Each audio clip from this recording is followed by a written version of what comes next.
Hey guys, welcome back to Real Housewives Recaps. Today we're talking Cobra Kai. I'm so excited to cover this one. I've really been looking forward to this. Huge shout out and thank you to Natalie for this choice. She is one of our top tier Patreon members, so she got to pick this. And she's the reason we watched Karate Kid 1 and Karate Kid 2, and now here we are on Cobra Kai. I've got to be honest, I've been really looking forward to watching this, and this first episode did not disappoint. I can't wait to talk about it, but I am not here alone because I have my favorite Dojo partner here with me, my husband, Jay. Hey, this is Jay, aka Dr. Bad Vibes from YouTube, and I also watched Cobra Kai for the first time. Thank you for suggesting this because it was freaking awesome. I love the Karate Kid movies. They're some of those things I just haven't watched since, I don't know, like the 90s. And if you're somebody that grew up in the 80s like us, this is a total nostalgia trip. One episode in, I love everything they did. I mean, I don't know who all was involved, but obviously there's a lot of love towards the Karate Kid series. There's so many little winks and nods all over the place. Okay, Bad Sensei, stop stealing my answer. I loved it too. Again, huge thank you, Natalie. So glad that you forced us to watch this. No, I'm kidding. No, thank you for picking this, Natalie. I really loved it. I really did. I was surprised. I didn't know if I would immediately be into it, but I am. And I'm super excited to talk about this first episode. So yeah, we're going to be talking Cobra Kai first episode, Ace Degenerate. Okay, so right out of the gate, we are flashback to the very first movie. At the end, we're at the big tournament. Daniel LaRusso is announcing that he's going to fight. Remember, we thought he would have to drop out because of injury, but nope, he's gonna fight. So we see scenes from that. Now, when I did the research, because you know I love to do the research and find all the Easter eggs I can, I found some cool stuff about this. So this beginning scene, what they did was they used unused footage from the actual first film. There was alternative footage that wasn't used, so they went back, dug it up, used it here.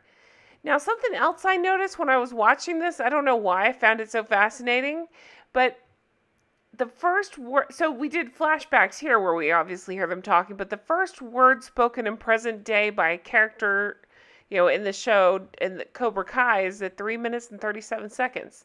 So it is, you know, a lot of flashbacks, a lot of Johnny being, thinking about things and just being depressed. So that's, again, a killer intro to the show. I really enjoyed rewatching this part. I thought it was interesting that they used the scenes that they didn't use in the original movie. As we were watching it, I even thought, I was like, wow, they went back and filmed all these new scenes. How'd they match them up? And then Jen looks it up, and I'm like, oh, it's just unused footage. That makes a lot more sense. But that's awesome. I mean, to preserve it that long and have it in such good condition. And even as we rewatched the first one, I remember speaking to each other, like, real life martial art tournaments, it's not the UFC. You don't beat the shit out of each other. You basically dance around and tap each other for points, if I'm not mistaken. I'm no expert, but that's what I recall. So, yeah, like going back and seeing it, him elbowing the knee and him getting crane kicked in the face, I'm pretty sure both of those would be a huge no-no in the real world, which, funny enough, in this show, the crane kick does come in the discussion. So take notes, and just like that, writers, because these people got it right in terms of you take something that people have loved all these years and then you add upon it, not completely wreck it. You know, I'm only one episode in, but I just love that they did it this way. Like, he's holding this grudge about, you know, a possible disputed move and just seeing how he has not moved on with his life and seeing where Daniel is. It's just so interesting to me, and yeah, it's just such a great show so far. Yeah, this shows that sequels aren't always a bad thing, especially when they're treated with respect and love to the original material. I mean, this feels like more of a sequel to the first movie than any of the other ones, and especially without involving Hilary Swank. But, I mean, 2 and 3 are decent, but this is like straight up Karate Kid 1.5, just 35 years later. So after seeing the tournament, we get to see Johnny in present day. And unfortunately, Johnny's not doing so hot. It seems like a lot of things are going wrong for him. Now we meet this kid that's just moved into his building, much like Daniel did in the first movie. But he's Miguel. Now, he's played by an actor, first name Xolo. I think it's Xolo is how you would pronounce that. But what's interesting, I kept thinking, he looks familiar.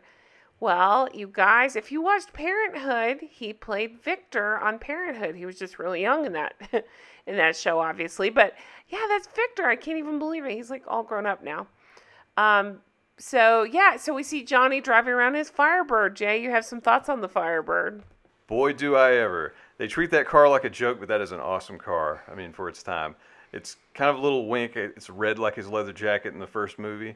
But my connection is my first car was a Firebird, although mine was a little later. Mine was the next generation, the big bulbous, goofy-looking ones. Definitely not. This one may be a Trans Am also, the V8. I had the V6. Not quite as cool, but they treat it like a joke. Awesome car. Shut up. And on top of that, he's blasting Nothing But a Good Time by Poison, which I totally had when I was in 4th grade, and I played the shit out of it on my crappy little Walkman. That was my gateway into hair metal, which led me into like real metal. So thanks, Poison. When we saw this sign, we both cracked up and we said, it's funny how much they're leaning into how Daniel did karate. And we kicked the competition with the legs sticking out. Even his car ad he was like chopping prices and stuff. And I just love it. I love all the cheesy 80s references and the reference to his original karate days. So when the real story starts up, we see, well, over the course of the episode, we see this is kind of like the anti-Karate Kid. Like, he's old, he's kind of a shitbag, loser, alcoholic. So he's a little bit of Danny, I guess a little more like a bad Mr. Miyagi.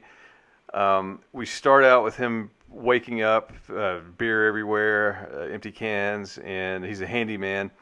Runs into a kid sort of like Danny in the beginning. He seems to be the handyman for the same apartment complex, I believe. And, you know, of course, rather than being nice like Mr. Miyagi, he's a butt.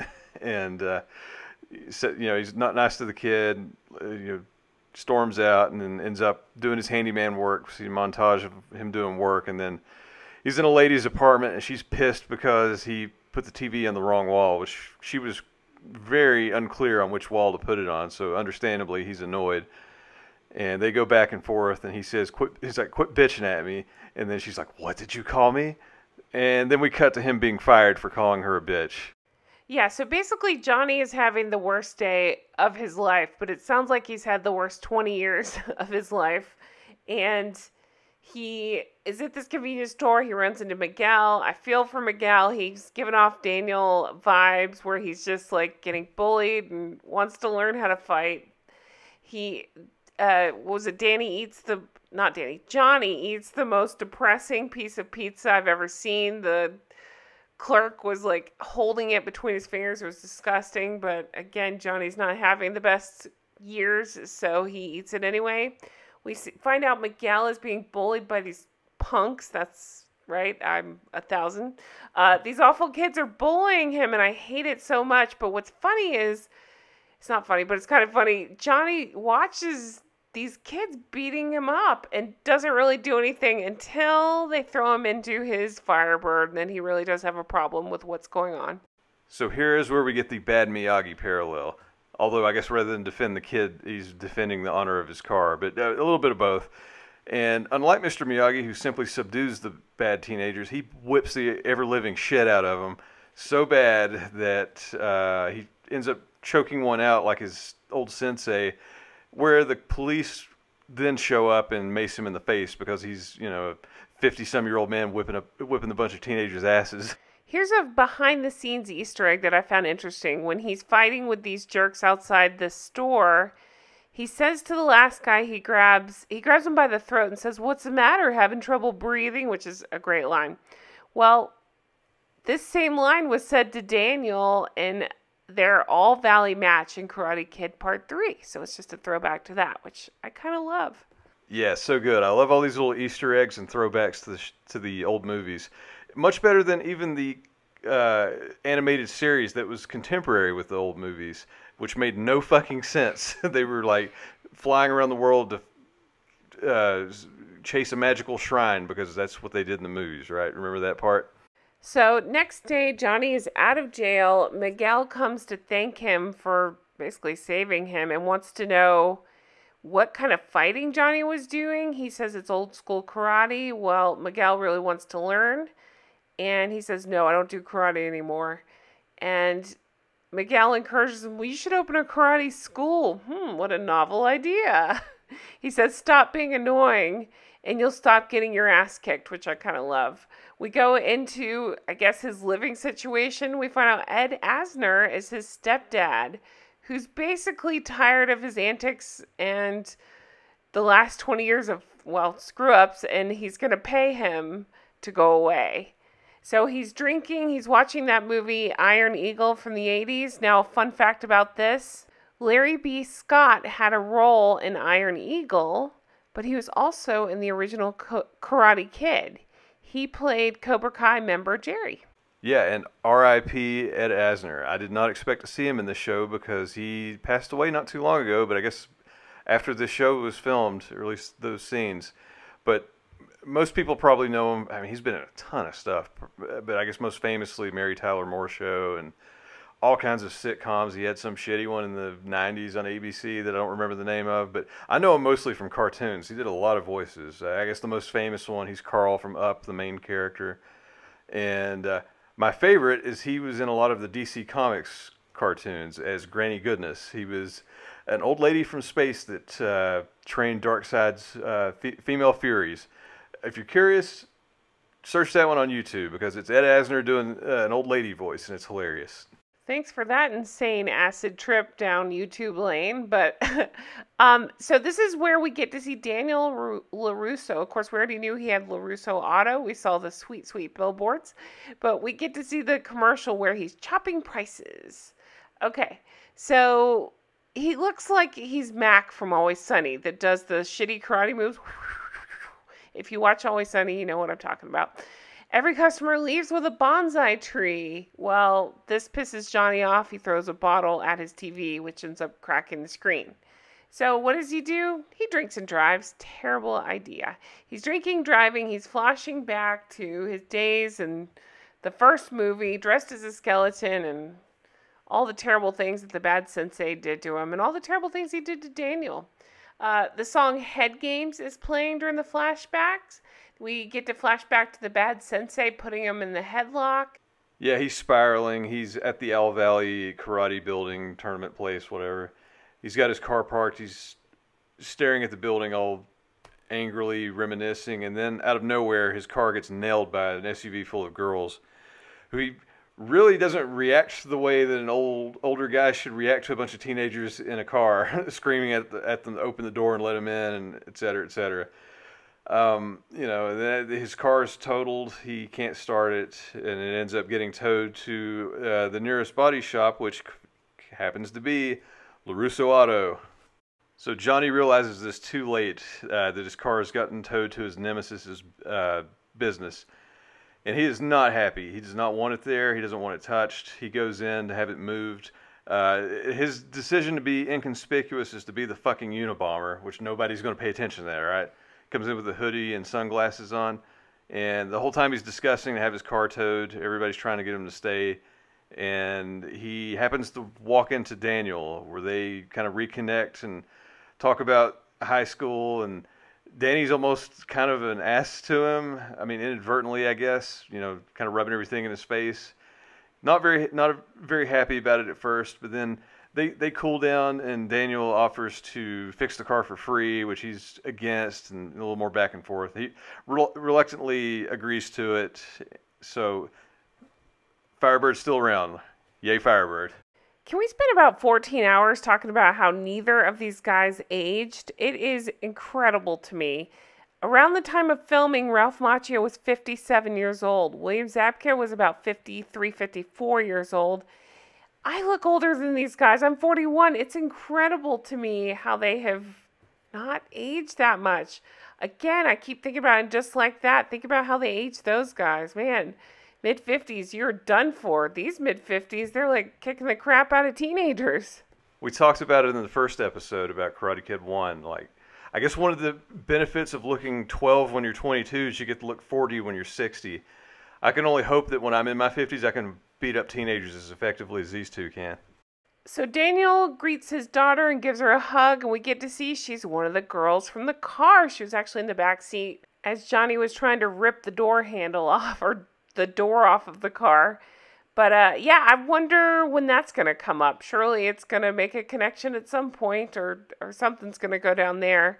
But it was interesting when Johnny and Daniel see each other and they talk about, Daniel introduces him as the toughest guy in the high school. And like Jay said earlier, this is the first time we've heard Danny seems to be hanging on. I keep saying Danny, I'm so sorry. Johnny keeps hanging on to this illegal kick that Daniel did. And that allowed Daniel to win. So it's interesting that he's held on to this so strongly for so many years. Basically, Daniel tries to be nice, offers to cover the cost of repairs himself. He can tell that Johnny's just had a bad life. Johnny's pride gets in the way, tries to stop him, but there's literally nothing he can't afford to fix it anyway, so he kind of has to accept the charity. So Johnny just wants his car fixed. That's his baby. I understand, Firebird. And Daniel lets him know that the repairs are actually worth more than the value of the car, which, keep in mind, this is pre-2020. So, had this wreck happen now, that used Firebird from the late 80s, early 90s is probably worth $60,000. So just guessing. Not really. I'm just saying. Used cars are ridiculous. This is before that. So as Johnny leaves all pissed off at the world, he has the bonsai that Daniel gave him. And he smashes it because he's just, again, mad at the world. He offers to teach Miguel karate. During this, the instrumental version of Sirius by Alan Parsons Project plays on the soundtrack, connecting the two scenes. So it all comes full circle. One shitty day has lit the fire in Johnny's heart to bring back the Cobra Kai dojo, and he's kind of going to be like a mix of Miyagi and the bad sensei to a degree, it seems. But the first student appears to be Miguel. He's sort of the new Daniel LaRusso. And that's pretty much where it ends for this episode. I'm very excited to see where it's going. So I'm glad that this was suggested. Very, very into it so far. And I hope we do the next episode soon. And this has been Jay, a.k.a. Dr. Bad Vibes. Please check out my channel. I need to play some of the Karate Kid video games. I did learn there's a Cobra Kai video game, so I need to see what that's about. How am I just learning this, and why haven't you been playing this? What are we doing with our lives? Go play Cobra Kai. Thank you guys so much for watching. Again, Natalie, you rock. What an excellent choice. I'm so glad to watch this. I'm so glad to recap it. Jay, thank you so much for being here. Do check out his channel, Dr. Bad Vibes.